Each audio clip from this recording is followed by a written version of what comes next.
Good morning, my young adventurers. As you remember, in our last story time, we were talking about the adventures of Timothy. He had fought in a dragon, he had met a wolf, he'd met this old man who used to be a warrior when he was young, but now he's old. And I forget his name, so we're gonna call him Sir Smith. So Timothy and Sir Smith decide to go into the village that was attacked by the dragon. And if you remember, when Timothy fought the dragon, he stabbed him with the magical sword, which is the only thing that can pierce his scales, I guess. But the sword got stuck in the dragon, and the dragon flew to the top of a mountain. So now this dragon sitting at the top of the mountain, and who knows if he's ever going to come back. The town is pretty much destroyed with fire because dragons breathe fire, and he was burning the city. And so Sir Smith and Timothy venture into town. And as they approach the town, they can see that all of the buildings were on fire. Or they used to be. If you've ever seen a fire, after it's fire, it's all like smoke and ash and everything's burnt, kind of like all black and crispy and stuff like that.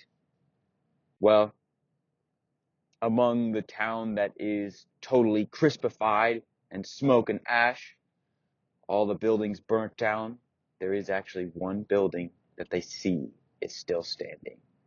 This building was made of brick instead of wood like the rest of the building. And this building has a chimney, and out of the chimney was coming smoke. And through the windows was that glowing light when the lights are on inside. And they heard a ping, ping, ping that echoed through the now empty area that used to be full of houses, but now is almost like an empty, burnt field. It was the sound of metal pounding against metal. And on the brick house or building that they were coming close to, Timothy read the words blacksmith. If you don't know what a blacksmith is one who makes metal tools. In the old days, they would make shovels, they would make swords, they would make anything that's metal. Mostly, weapons usually is what we think of, but they would also make tools. Well, old man Sir Smith goes up to the door, and Timothy thinks he's about to knock. But instead of knocking, he suddenly just goes right inside. And as they go inside, they see this big, strong man with thick black hair and a black beard. He almost looks like Santa Claus if Santa Claus didn't have gray hair. And instead of being fat, he had lots of muscles. And so he looks at this Santa Claus looking guy who's pounding with a hammer onto a sword to make it sharp. Ping, ping. And the man stops as they come in. And he says, "Well, hello, Sir Smith." Hello! I forget what all, Sir Smith sounded like. Let me think. Hello! Hello there! He's a crazy old man. Hello there! Well, I'm here with my friend Timothy. Or Timothy. I don't remember what his name is. And Timothy says, "My name is Timothy." "Nice to meet you, Timothy." And so he says, "What are you doing?"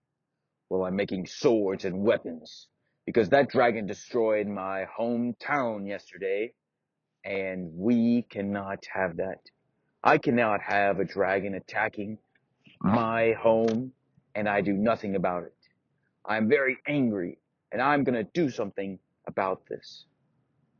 "Well, you're in luck. We're going to go climb the mountain where the dragon's at, and we're going to fight him. Do you want to go with us?" "Yes, actually. I think I will. I will go with you." "Wow, that'd actually be really great because I was getting a little scared. I mean, a dragon is really strong, and it's just me who's a little kid, and then, well," and he gestures to um, Sir Smith, who's an old man who's hunkered over, and he's scratching his nose, and he says, "What? What are you doing? I'm just as strong as I used to be." Ah! And he falls over because a moth flew by. Ah! Help me up, somebody! So Blacksmith helps him up, and he turns to Timothy, and he says, "I'm Black. Smith is my last name. Black is my first name." "Oh, wow," says Timothy. "Very cool. Sir Smith's last name is Smith as well." "Yes, yes, it's a good name." "Yep, it sure is. Well, I guess we best be going." And as they are about to head out the door to go on their adventure to fight the dragon, they hear a rumbling sound. "What was that?" said Timothy. "I don't know. Let's listen for a second." So they listen. The rumbling grows louder and louder. Timothy goes to the window, and he sees something that he's never seen before, and he doesn't know what it is. It looks like lava, if you've ever seen lava, and it's flowing along the ground. But it's more like alive. It looks like it's almost a lava creature. But it's kind of see-through as well, like Jello. And it's red, and it's glowing, and it's steaming hot. And it's got a big giant mouth, and that big giant mouth is gobbling up all of the charcoal on the ground. And all the burnt, crispified buildings it's eating up. If there was even a piece of the building left, it just gobbled that up. Gobble, gobble, gobble, gobble, gobble, gobble. Gobble, gobble, gobble, gobble, gobble, gobble. And it was making that noise too. Gobble, gobble, gobble, gobble, gobble, gobble. Like a really scary turkey. Gobble, gobble, gobble, gobble, gobble. And so then Sir Smith and Blacksmith look out the window as well. "Oh, I've heard of these, but I've never seen one before." "I've seen one before, but I've never heard of them before." Timothy looks at Sir Smith confused. "See, that's called a fire eater. Whenever there's a lot of fire, like there was yesterday, a fire eater will always show up. They're a monster that eats the remnants of whatever's been burnt down in a fire. Usually it just stays in the forest when there's forest fires, but this time it was in the city or in the town. They're very dangerous. Watch." So they watch the fire eater, and as he eats buildings that were burnt and crispified, he grows bigger and bigger. See, the more he eats of a burnt city, he gets bigger.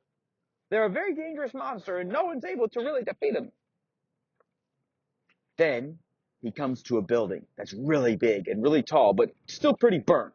So he's able to eat it. Gobble, gobble, gobble, gobble, gobble. But he eats just the base of it, the bottom of it. So then, all of a sudden, the top of the building topples down on top of the fire eater and smashes it into pieces, and globs of lava bits of this monster fly everywhere. "Wow, that actually worked out," said Timothy. "He kind of destroyed himself by accident." "Watch closely," said Sir Smith. And so he watches. And as he watches, all those pieces that had smashed all over the place and had fallen on the ground start coming back together, and it reforms into the fire eater until he's even bigger than he was before. And he eats the building that fell in him. Wait, is there no way to destroy him? Even if you smash him to bits, he'll just come back together. That's right. That's a fire eater for you. They're very dangerous. No one's been able to survive them. Well, almost no one. And he pats himself on the chest. I survived one once. Are you okay? I'm okay. I'm just dying. I mean, I'm okay. There is one thing that's very interesting about a fire eater. The only way you can defeat them. Inside, if you look, see how he's see-through? You can look on the inside, and there's something called a fire stone. That's his heart. If you can crush that fire stone on the very inside of him, then you can defeat him, and he won't come back together anymore. That's very interesting," said Blacksmith. "I didn't know that about him." Timothy and Blacksmith and Sir Smith looked very closely to see what Sir Smith was talking about. And sure enough, inside the glowing glob of the fire eater as he's eating up everything is this red stone, pulsing. It looks like it's hot as the sun inside the center of that monster. The problem is, you can't get inside the monster to break that stone because the monster itself is so burning hot. Your hand would burn up or your sword would melt. Nothing's been able to penetrate those guys. We'll see about that, says Blacksmith. I'd be careful if I were you. Blacksmith smiles. It wouldn't be the first thing of heat that I've experienced. You realize that I literally use fire to melt metal so that I can make swords. I can deal with a little bit of heat. Yes, but this is kind of a heat that heats heat. It's the fire eater. It eats the stuff that you use to make swords. Well, good luck, I guess. And with that, Blacksmith grabs a huge leather glove that he uses to hold on to the burning hot sword when he puts it into the fire. This leather glove, he pulls on, and it goes all the way up to his elbow. It's a very long, thick leather glove. And in the other hand, he grabs a battle axe. He opens the door and goes out. Hey, I'm over here, he yells. The fire eater turns its head, if you could call it a head, gobble, gobble, gobble, gobble, gobble, gobble, and starts eating rubble as it makes its way over towards Blacksmith. All of a sudden, the fire eater starts oozing its lava-like body all over towards Blacksmith. But then, not only is he coming towards him from the front, but he's surrounding him with lava-like arms. So now, Blacksmith is trapped in the middle. Timothy watches as he sees a bead of sweat drip down Blacksmith's face, as he can see that he's visibly getting hotter and hotter, being surrounded by literal fire-eating heat itself. In fact, even where Timothy stood, it felt like the hair was going to burn right off of his head because it was so hot. Well, it was nice knowing him, said Sir Smith. Timothy smacks him in the arm. No, I think he's got this. I really hope he does. And with that, the fire eater lunges at the blacksmith with his whole body, his mouth wide open, ready to just gobble the blacksmith whole. The blacksmith takes the axe, and there's a rope at the very end of it with a loop, and he sticks his hand into that loop, and he can spin the axe that way. So now the axe is spinning like a fan. And he takes that spinning battle axe, and right as the face of the monster charges into him, he splits it into a million pieces with his spinning battle axe. Remember, that's no good. He can always reform. But as the pieces of the lava monster, or I should say the fire eater, splatter all over the place, there on the ground lies the firestone, pulsing red and hot. But just as Blacksmith is about to pick it up, pieces of the fire eater reform around it, and there's the monster in front of him. He smashes it away, and pieces of the fire eater smash away, but it keeps reforming so fast. He keeps trying to cut away to get to the heart, but he can't get to it. He's cutting and cutting and cutting, but more and more of the monster keeps coming back together until it's a big, giant monster again. Gobble, gobble, gobble, says the fire eater, as he rises so high he's as tall as a giant building, and he comes down right on top of the blacksmith. Like I said, it was nice knowing him. Well, I guess we best be going. That's definitely the end of him. Wait, said Timothy, when through the glowing red-hot fire eater, they could see a gloved hand punch out the top of it. And in that gloved hand with that fire-resistant glove. Inside that glove was the Fire Eater's stone, the Fire Stone, pulsing red. But he had lifted it up out of the monster.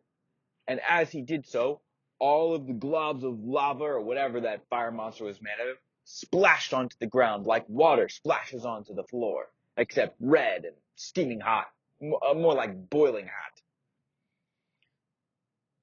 And there, holding the stone in his hand, standing tall, smoking as if he had been burnt to a crisp, but still alive, but maybe just a little bit charred, was the blacksmith. He quickly pats out a little fire that's on his arm, and he takes the stone in his hand, and he takes his battle axe, and with one strong smash, just like he smashes the sword, he smashes the stone, and it shatters like glass, and it crumbles to pieces. And now all the globs that were just about to reform around him splash to the ground again like water, and they dissipate into the ground, leaving just steam and smoke lifting up off of the ground. Well, I guess that proves that he's probably going to be a pretty valuable asset on this adventure we're going to go on. Yeah, I think so, said Timothy. Oh, that was a close one, said Blacksmith. I really thought I was a goner there. It's a good thing right when he swallowed me, I was able to grab onto its heart. That really was. In fact, that's the only way you survived, or else you would have been burnt to a crisp. Like chicken nuggets. What are chicken nuggets? Timothy knows here. My name is Timothy. Whatever. We best be going. Wait, I have some things for us. And he goes back into the building, the one building that's standing amongst this desolate, burnt down town. And he comes out with a leather blanket that's wrapped around something long. And he unwraps it, and he pulls out a sword. But it's a miniature sword. It's not a big sword. And he hands it to Timothy. He says, I know it's not a magical sword. And it's not a regular-sized sword. In fact, this is usually a secondary weapon for most warriors, much like yourself. It's called a short sword. But this is a powerful sword. It's sharpened by the greatest steel that I have, and I put all my craftsmanship to make this little sword for you. Maybe it can help you on the adventure we're about to partake, since you don't have your regular magical sword with you right now. Wow! Thank you, Blacksmith. That's quite incredible. And in fact, it was. It was a beautifully crafted sword, the handle just so well built and sturdy, and the blade so sharp and shiny you could see a reflection in it. It was short enough that he could swing it around very easily, and he could hide it in a cloak or a jacket, or even on his belt, on his side. But it was bigger than a knife. It was definitely a short sword. And now they were ready to go on their adventure.